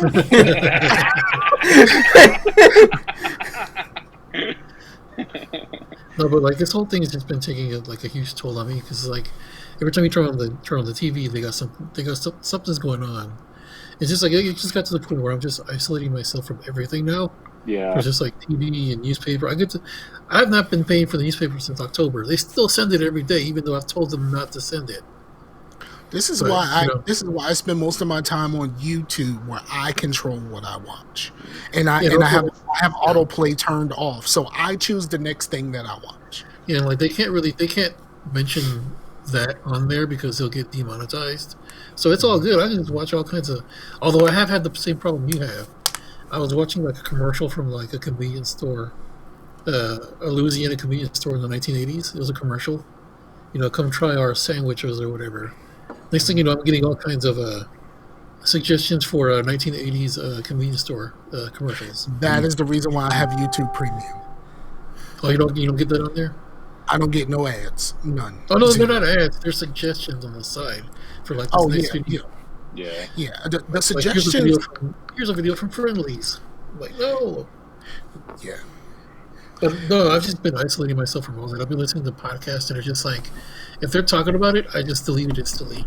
Like I don't even listen if it's even in the title or kind of how I went with how I was with VR. Like even my favorite podcast, y'all start talking about your VR, I'm out. Go ahead and unsubscribe. Today I listened to a podcast that like this dude did. It was like a deep dive on Friday the 13th. And I was like, okay, I'll listen to this for about 2 hours. And it was cool. It had to do with murder, but still, it wasn't talking about the thing. It was talking about it was talking about fun murder. Yeah, I was talking about the other thing. Yeah, like. Scar, he did a deep explanation of Jason X. I need to watch this now. I love Jason X. It's the only Friday the 13th movie. It sounds so ridiculous. Yo, the shit is so funny. Like the best part of it's probably like the best part of any movie. I mean, because it knows that it's campy and stupid, but like Jason actually like stabs a dude, and he says it's gonna take more than that to kill this old dog, and then Jason stabs him again, and he goes, "Yep, that'll do it." It's the dude from, I think it was the dude from Spartacus, the dude who was like the trainer dude. Oh, the old man. The real shiny black dude. Like, cause like in Spartacus, he was always shiny as fuck. I'm thinking about Gladiator. Never mind. Sorry. No, I'm talking about the Spartacus, the TV show, and he was always. If y'all ever seen Spartacus, you always know exactly what I'm talking about. He was the shiny motherfucker that was like training them, but he was always like really fucking shiny for some reason. He's got the glow. That's fine. But as we get done, I'll hit you up, Sam, and get you in the Plex because I have all that Friday the 13th ripped on there from my DVDs. Yeah, if you need anything Friday the 13th related, go to Chase. Okay, so are we gonna talk about games real quick? Yeah, I got some games and some movies, man. Okay, but whatever we do, we have to go through them fast because we talked about nonsense for way too long. But the nonsense is the best part. The nonsense is the best part. So now we got to go through the worst part fast. All right, here goes. I'm gonna start this off. I have played more 2K. I'm almost to the All-Star game in 2K. I've live streamed some NBA Live. I've been playing a lot of basketball. I've been playing a ton of Division 2, just kind of helping people. And I actually helped some people get past some things that they were stuck on. And it kind of makes me feel good to help people get past stuff that they were stuck on. And then I put in Killing Floor, and I played some Killing Floor. I played a little bit yesterday, and then I played some today. And man, I miss Killing Floor. But I did notice today I was getting some errors. I don't know whether it was my internet or what, but my character was kind of jumping around a little bit, just kind of lagging a bit, which sucks. But it's a co-op game. Everything's fine because it's a co-op game. You know what I mean? Like if it was a multiplayer game, I'd be really upset. But that's that, you know. And then I really want to play. I'm getting ready to play. 2 Point Hospital for the Xbox because it's in Game Pass. I don't really want to play on the Xbox, but because I have the PC version, but I just want to see how the Xbox version plays. So I'm going to start playing that on the Xbox. I seen Rise of Skywalker. I've seen a few other things, but I've seen Rise of Skywalker. I didn't know that I could really like when. All right, spoiler alert for the Star Wars sequels or whatever. When Han died, I was just kind of like, oh, that kind of hurts a bit. Yeah. And then has everyone here seen it? Force Awakens? Yes. Okay. You talking about Force Awakens? Are you talking about Force Awakens or Rise of Skywalker? I'm going all the way to Rise of Skywalker. I haven't seen Rise of Skywalker. Okay. I will say this. When another character dies, I felt nothing. Nothing at all. Yeah. Until Chewbacca lost it. And that's what happened in both cases. Chewbacca was the one who made me get in my feels about the situation. It wasn't that character. It was Chewbacca and Chewbacca's reaction to it. And I was like, yo, I'm really fucking crying right now. Like, holy shit. I mean, I was by myself. So, like, I was good to just go ahead and just get it out. But, like, I was like, yo, I'm really fucking crying right now. Chewbacca just made me, like pull my covers up like that shit hit me, bro. Like it was Chewbacca's reaction, and then what happens to Chewbacca at the end of the movie where they rectify a wrong for Chewbacca at the end of the movie. That I understand that, but at the same time I was like in the theaters going, come on. Yeah, but at the same time I was like, oh, that's nice. I was like, So I was like, man, come on, like, yeah, you know, like I don't want theirs, I needed mines. You know what I mean? Yeah. You know what I'm saying? Like, I needed mine. Somebody needed to give me one. I don't need to get this person's because this person ain't hitting them up. Yeah. If you look at the trailer, why you doing the trailer? Yeah, but like it like after after watching the movie, it felt different than just seeing it in the trailer. You know. Yeah. Right. But Chewbacca got me both times. Other than that, like, I thought it was a pretty decent movie. I'm not a huge Star Wars fan, so like it was just a movie to me.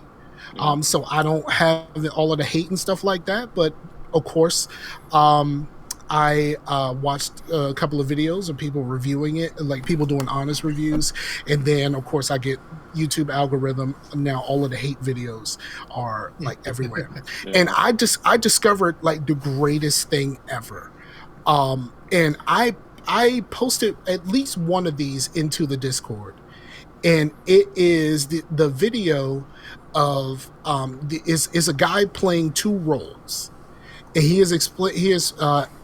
it's called Pitch Meeting by Screen Rant, and he is explaining. The swarmy like corporate version of him goes like, "Hey, you got a movie for me?" And then the guy says, "Yes, I do."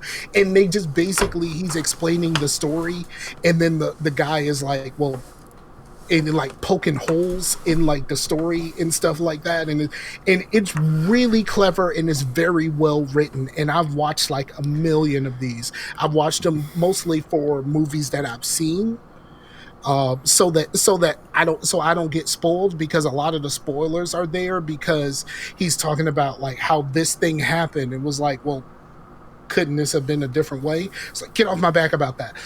Like that type of thing. And I think these are very, very well written and very, very well acted things, because it's goofy, and it's a goofy way of pointing out the flaws of these movies. And I think they're done really well. So go to Screen Rant and look at the pitch meetings for movies you've seen. That's me. Carl, what'd you think of Babu Frick? Hey. Babu Frick is basically, he's like every dude I went to college with. And I'm gonna make up a word. He is basically a little slightly less niggerization than Jar Jar. You know what I mean? Like he is this movie's Jar Jar. He is like every dude I went to college with who walked into a room with a case of beer going, "Hey, ready to party?" Okay, which one was Babu Frick? I can't even remember now. He's the guy who fixes drawings and stuff. He's like the little okay. roach-looking thing. Like he's little Jar Jar. Yeah. See, I don't know if this is controversial or not, but the Last Jedi was the best of the new trilogy. So it was like, oh no. Force Awakens. The Force Awakens is only the best one because it's basically a carbon copy of A New Hope. Right. What? Yeah.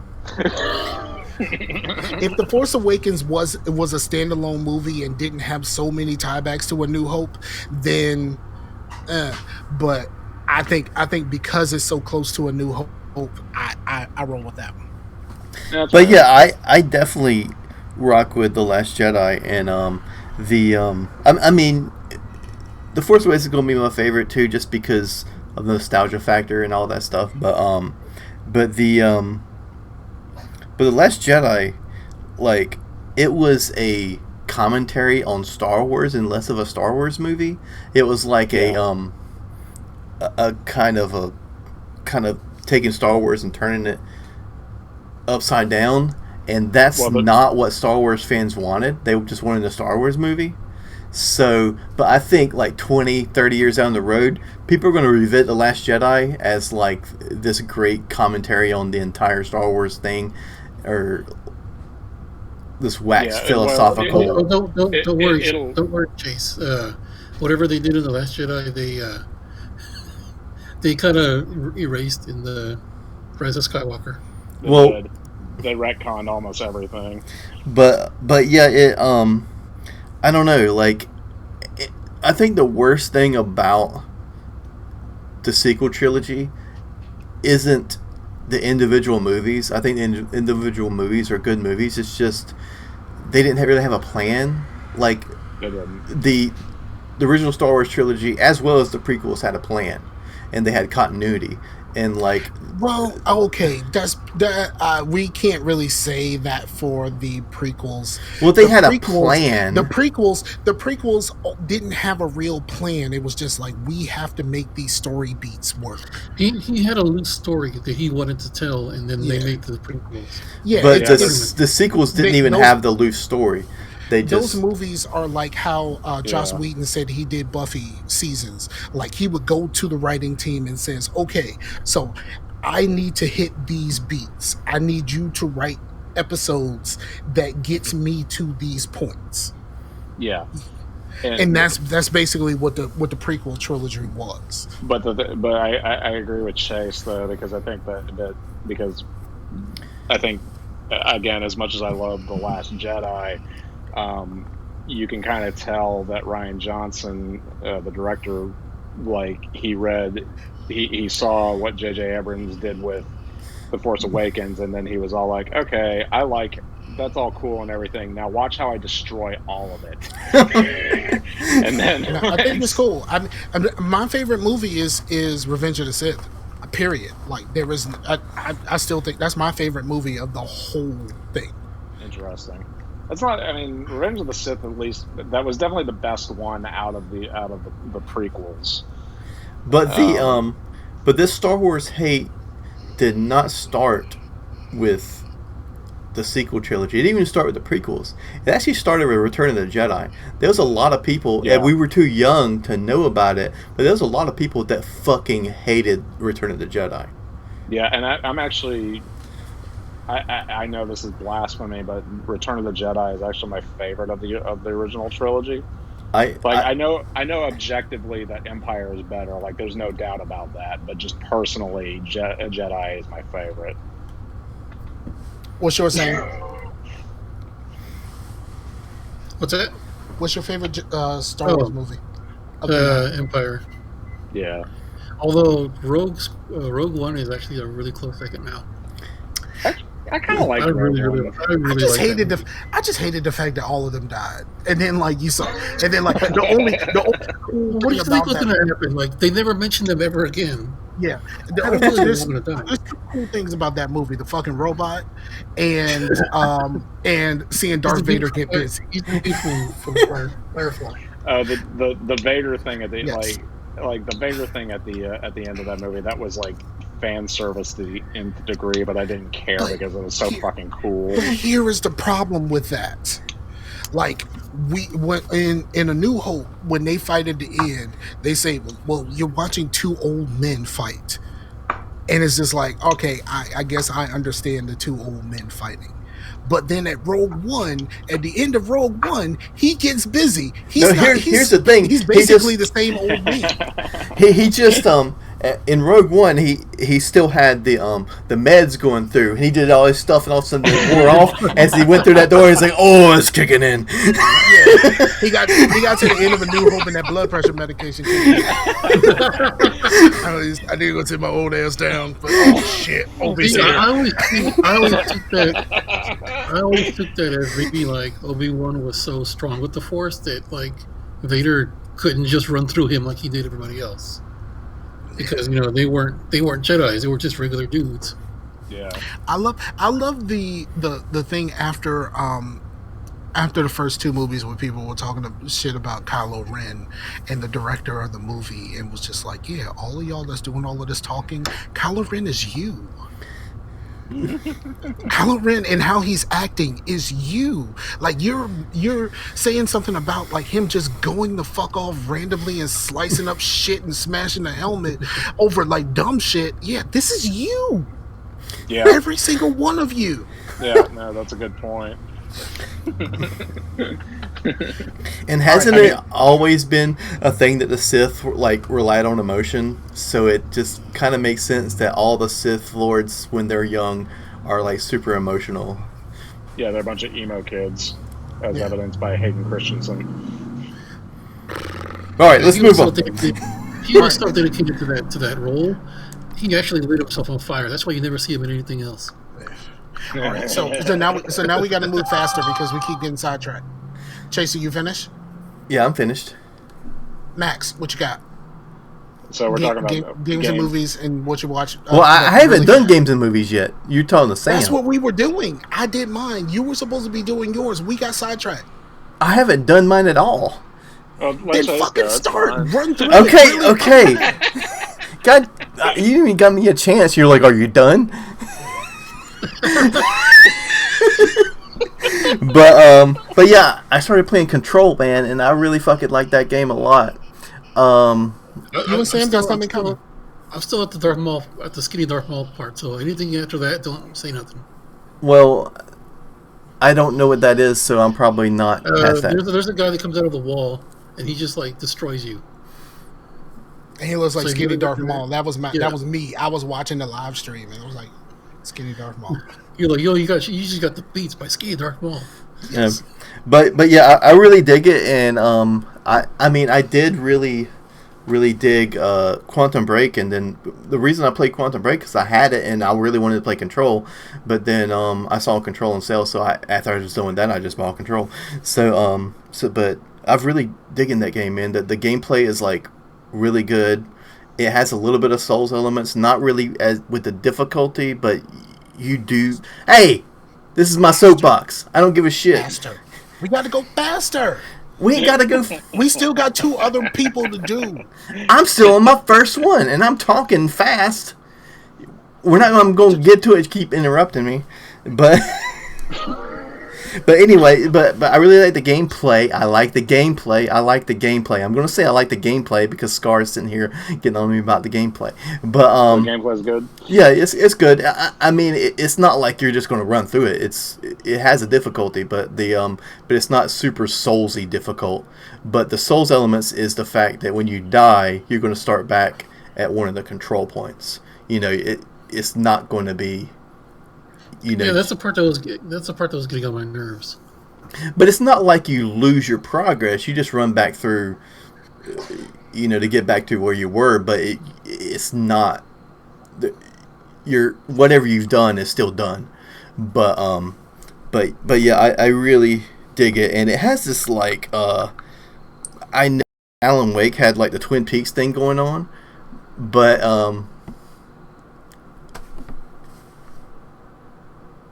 I think we lost Chase. No, he's right there. He's like an FBI there you go. project. Yeah, we lost you for a second. And since you're streaming this, you were probably talking and we couldn't hear you. But it's all right. Go to the next. We got you. You're good. I'm good? Yeah, you're go good. ahead. You're back. You're back now. What are you staring at? I'm looking at my shit because my stream just like cut out and stuff. But yeah, it definitely has. It feels like a mixture between the X-Files a little bit and like David Lynch, but not Twin Peaks David Lynch. Like there's a red phone in the middle of a hotel room and it's ringing and you're down this long hallway, David Lynch. And so I really dig the whole thing and it looks really good. But the ESO event's over, which was kind of crazy. Between getting the tickets and stuff and having 150 times XP was insane. But I actually got all my tickets and got my Indrik, which is this crazy looking horse thing.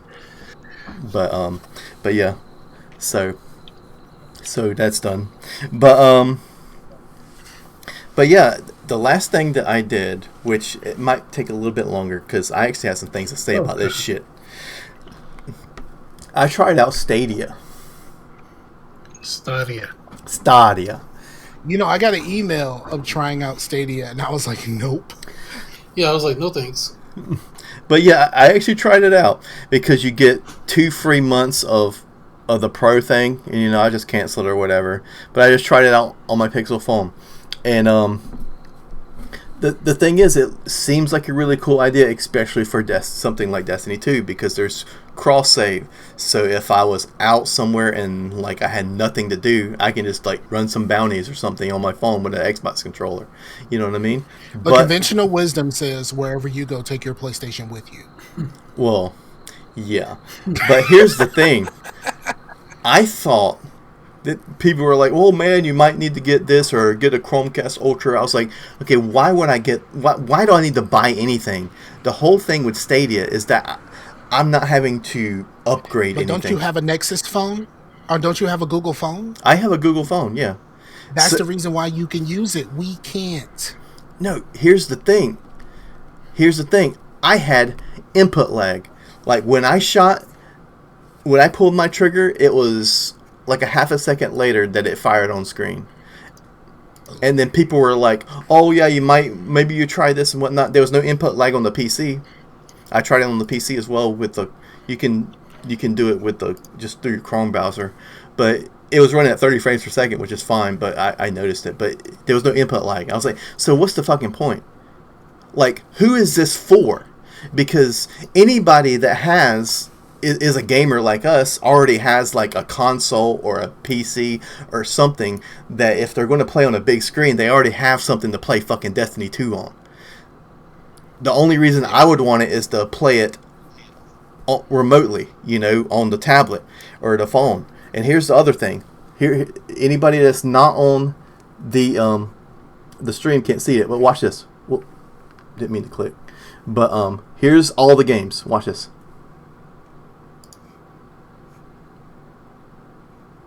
That's it. That's all the games on Stadia. 30 fucking games.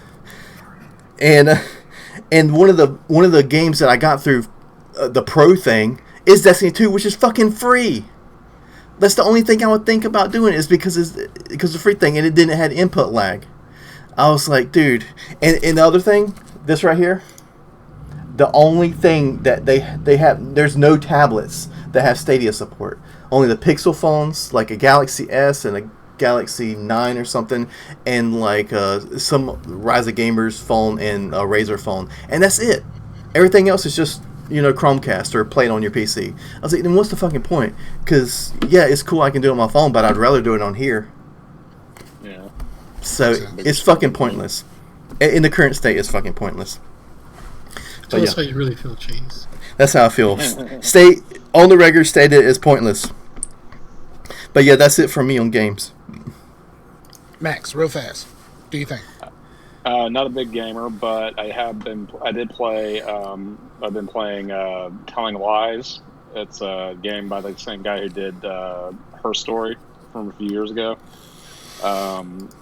Exact same principle as Her Story, just with a bigger cast of characters. Like, the whole point of the game is literally just trying to figure out the story. Like, there's no other objective. I thought the objective was to tell lies.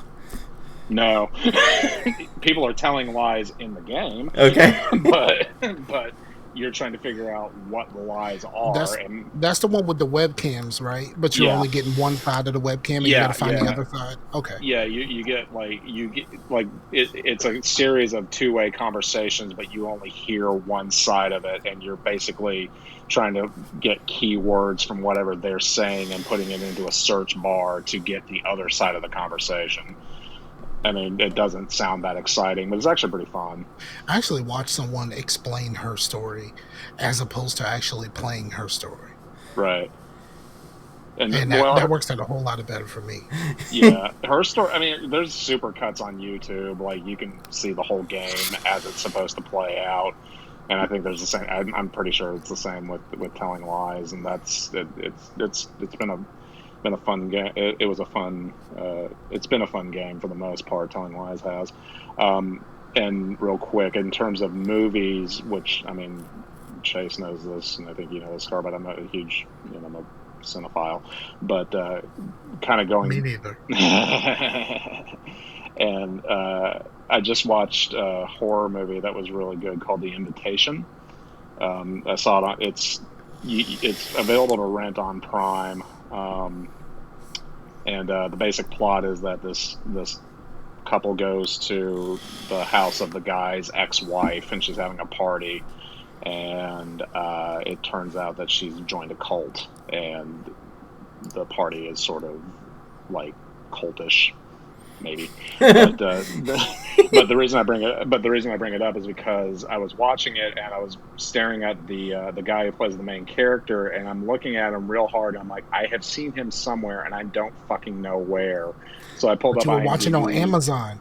Amazon has IMDb integration. All you have to do is just pause it. Yeah, there's the Amazon X-ray. Yeah, it does, and you can. And I did that, but then I actually went to IMDb to actually look at his filmography, and I'm scrolling through it, and then it's a bunch of movies that I'd never heard of. So I was like, okay, maybe I was just thinking I recognize him. And then all of a sudden I get to a credit on IMDb for Telling Lies, and I realize, oh shit, he's one of the main characters in that. That's how I recognize him. Oh, speaking of recognizing characters, did any of you feel the same way when Luke showed up in Rise of Skywalker, that when he says there's no way to treat a Jedi's weapon or whatever he says, that was totally the Joker? Yes, it was. You're right. It was totally the Joker. But yeah, you're absolutely right. But that's been it. Like I've been revisiting Pinky and the Brain, because I have the whole series up on Hulu, and just for childhood nostalgia, and that show holds up like better than it has any right to. Word up. Yep. So that's where I'm at. Sam. All right. So I watched a few things. I did catch the Chicago Bulls documentary thing on ESPN. Pretty good. I cut the cord, and I have ESPN Plus, but I can't watch it because I don't have a cable provider. What the fuck? That sucks. Yeah, well, if I didn't watch it by other means, I watched it through my TV. So, but if I did, I would help you out. I'm going to. A couple of people suggested some other means. I'm going to do that. Okay. You can Sail the Seven Seas. Yeah. So yeah, I watched this. It was pretty good. The first 2 episodes were good. I think it's going to be weekly.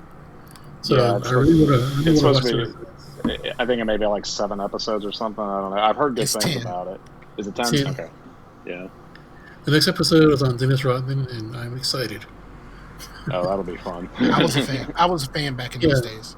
I was actually, even before like the internet and stuff, like even before he even joined the Bulls, I did my 8th grade report on Dennis Rodman. And do you know how hard it was finding information on this man before there was really an internet database of any kind? It was tough. I understand. Anyway, I read the book. I can't remember it, but I read the book back in. Oh no, this was even before the book. Okay. I mean, I'm old, so like a lot of people my age are saying like, okay, I watched this and there was nothing here that I didn't know. No, it's just interesting because I knew this footage existed.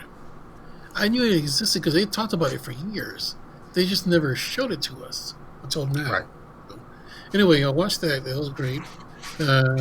I watched Super Size Me 2. They made another one? They made another one, yeah. I mean, he's been steadily working, and he had his own TV show for a while. He had little stuff. But yeah, this one, he doesn't actually do anything weird or crazy. He decides he's going to open up his own fast food restaurant. And he just goes into like the logistics of everything and how he's going to open up like a chicken sandwich shop. And it was hard for him to even maneuver to do this, only because he kept getting blocked by the chicken industry. Not because of who he was, but because he's an outsider and he's not one of them. And they have this whole hierarchy thing that if you're not one of the big chicken companies, you get nothing. And he blew the cover on how messed up their system was. And yeah, it's a pretty good eye opener. You should check it out. Okay. And I've been trying to catch up on the Clone Wars, only because one of the characters from there is going to be on season 2 of The Mandalorian, and I need to catch up to see what happens to that character in between then. The only thing is, it's really hard to watch because I cannot stand that animation style. I really don't like it. But it's been tough, but I've been trying to power through. I've also been trying to get through Rebels, I like their animation style a bit better, but this Clone Wars one, it's just I really can't stand even looking at it. I understand that. It has that Samurai Jack animation style, right? Yeah, and it has the same. I think it's the same animation style they were trying to bring back for when they were bringing back Thundercats, the new one. Oh no, that is that Teen Titans Go nonsense. That's okay. So, all that crap looks the same to me. Okay. That weird, childish kind of weird looking thing. I don't know. But no, yeah, that's what I've been doing. So I'm trying to gear up for the next season of The Mandalorian. Yeah, I mean, let's be honest. Rosario Dawson is going to be in the next season of The Mandalorian. Yeah, but she's going to be all covered up though. Yeah, she's going to be Ahsoka. She's going to be Ahsoka though. Well, I wasn't gonna. Yeah, that's who I was trying not to mention because I don't know who hasn't seen it. I mean, we haven't. You know. I mean, I know that she dies at one point because she was Chase. Cover your ears. My ears are covered. Okay, cover your ears. I know that she dies at one point because she's one of the voices that a certain character hears. Yes. In Rise of Skywalker. So I know at some point. But they all go on at that point. Oh no, I know that. I just I wonder if it's going to be something that we actually get to see or what. Right. I hear you. We'll find out. But yeah, that's what I've been doing. Okay. So before we wrap up, Max, do you have anything to say to the people? Like, we don't really do a whole bunch of shout outs and stuff like that around here these days. But is there anything you would like to say to the people? Just social distance like motherfuckers, and eventually shit's gonna open back up, and then we can resume some form of normal life. So shout out to the people who are stuck inside. Yeah, we're all going to do some Jackbox tomorrow night through Skype, and you're invited, Scar, if you want to join in.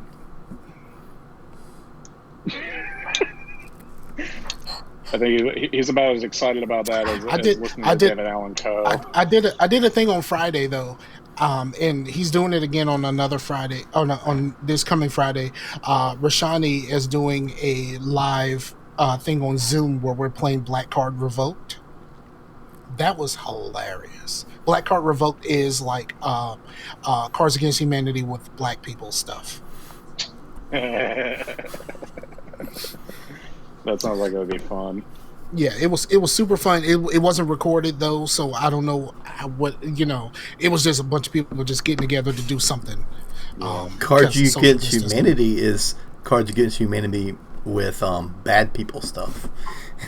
Yeah, but I mean, it was that type of game. I'm not saying it was that game with black people stuff, but it was just like, that type of thing. A lot of the questions were majority wins questions. And some of it was like right answer type stuff, and it was actually pretty good. I liked it. I'm gonna say this. There's one thing that I did watch, and I don't know if I want to talk about this in like a separate thing, but I watched a documentary I've been meaning to for a long time called "Standing in the Shadows of Motown." Yeah. And it is about the Funk Brothers, and I felt terrible. I felt terrible. All of these songs, and you know what all of these songs mean. And to some people, these songs mean a lot. I'm older, so some of these songs mean a lot. Outside of the performances, because I didn't really care for most of the performances except Joe Levert. Joe Levert is the fucking man. Joe Levert and Shaka Khan really did their thing. But outside of the performances, it's about the Funk Brothers who played the background music for all of your favorite Motown songs. Yeah. And I kind of felt bad that I had no idea who these people were. Yeah, there's a lot of documentaries like that. There's also another one called Buena Vista Social Club, which is about the backing band for, I can't even remember now which there's another one I saw on Netflix called 20 Feet from Stardom. It's about backup singers. Yeah. That was really good. Really, really good. Yeah. A lot of these have out of the world talents, but they just can't be in the front. Yeah. But so I'll talk about that separately. But other than that, man, I think we had a good show. I mean, we talked about a whole bunch of. What you just said. To bring up. What'd you say, Sam? I was gonna say I have one thing to bring up before you close. Go ahead, Chase. Okay. Yeah, I was just saying that kind of like a little bit goes back to what we were saying about the kids of the day, to where like it makes us kind of feel like our parents being like, oh, these kids of the day, but even us knew about stuff in the 60s and 70s and stuff, and we knew about movies and music from the 60s and 70s. These kids today don't know shit that happened in 2004 because they're so ingrained in the internet. As a young person, I didn't give two shits about what my parents cared about. It wasn't until I got older that I realized that there was value there. But when I was young, I wanted to listen to Wu-Tang. I didn't give a fuck about the OJs. You know what I mean? Like, I didn't give a fuck about the OJs. But you heard of them. The Temptations. Like, I've heard of them, but I didn't give a shit. I met 26-year-olds that never even heard of Smashing Pumpkins. Which is weird. Well, there's been a lot of like artists and producers and stuff like that doing these Instagram battles. Matter of fact, Babyface and Teddy Riley are battling right now. I heard about that. Teddy Riley and Babyface are battling right now as we speak. So they're doing it again? Yeah, because Teddy Riley shit fucked up last time. Bro, did you see Tyrese's comment? Yes, throwing the tile, T-I-L-E tile. But like it's like really what a lot of this stuff is like these artists taking the time to display like their real talent. Like, I made this, or I was a part of this, I produced this, and stuff like that. I think the most meaningful one to me was the Jonte Austin and Neo battle, because like the two of them, especially Jonte Austin, has written some mega hits, but no one knows who he is. And I thought that was part of the thing. Like, some of these like Mariah Carey songs and stuff like that are absolute smashes. Jonte Austin wrote those, and like no one knows his name. And like, and I think a lot of this, and I think the Teddy Riley and Babyface one is going to be major, because like these young people don't know who Babyface is. You know what I mean? Like, you've probably heard a Babyface song. You know, like you've definitely heard a Babyface song, but you have no idea who he is. And I think that's what's good about this. The connecting to people who don't understand who these people really are. And I think it's been really good. I've yet to see outside of Scott Storch, who's not really one of y'all, I've never seen y'all do this. Like, no one from like fucking Puddle of Mud and Nickelback are just gonna get there and play their songs back to back and like, oh yeah, I had this hit, and then they try to battle each other with the songs that they did. So like I've yet to see that there, but this has been really good for just entertainment wise for what's going on right now. All right, I think we're done here. I think we had a good show. I got one thing. All right, so do you guys enjoy 90s websites? Do you guys enjoy Angel Fire, GeoCities type of looking websites? If you do, you should check out my website. It's my name, SamuelKalunga.com. Check it out. I've been tweaking with it a bit because I've been bored here. So go check it out. Sign my guest book. Look at the stupid stuff that's on there. I haven't had any articles on there yet, but I will. So you've made an actual 90s style website? Yeah, go look at it. Enter my name. Remind me and send me the link so I can put it in the show notes, and it'll just stay in the show notes. Cool. And now I have to warn you guys: it's best viewed with Netscape Navigator. The show. This whole show is best viewed in Navigator. Word up. So thank you to Max, and thank you for coming and hanging out with us for a little bit. We appreciate you, dog. Definitely. And if you'll have me back, I'll come back. Absolutely. And then when next time I take a trip, I hope you come by. Yeah, definitely. Hopefully next time you are able to take a trip, we'll all be able to move about a little. Hey, can we get you next time instead of Chase, please? Can you just replace Chase? Can I do what? Chase got to do the stream, so like we can't like. Oh, never mind. Chase. Sorry. forget what I said. But yeah, man. So for Max, Sam, Chase, this is Scarcasm. I'm Scarfinger. We're out of here. Peace out to the Warriors, yo. Later.